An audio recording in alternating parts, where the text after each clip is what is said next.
The question was whether or not you could do it with a non-vocal child. That's a whole nother thing to discuss the difference between verbal and vocal. But basically, Yes. let's just say a non-vocal child. That doesn't mean they can't necessarily communicate, but they're just not doing it through speech, let's say, right? Yes. So yes, skills can be used with those type of children. Skills is basically based off of child development, going from infancy skills and moving upward toward adolescent skills.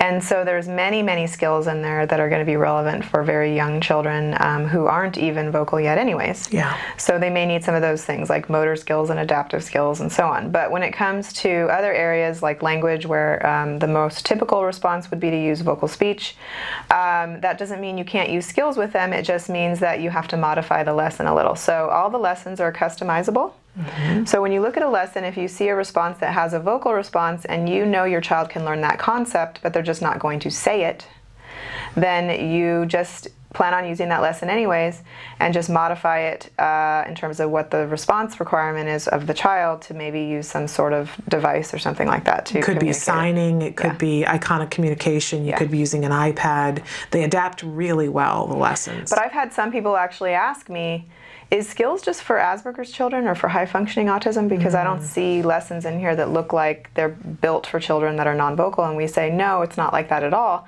It's just that we can't create a curriculum that would be able to have every single response option like that available because we already have 4,000 things in there. Right. So people just have to realize that the child can still engage in that same behavior, but just use a different form of communication than speech. Absolutely, and that's going to be different for every child because they require different things.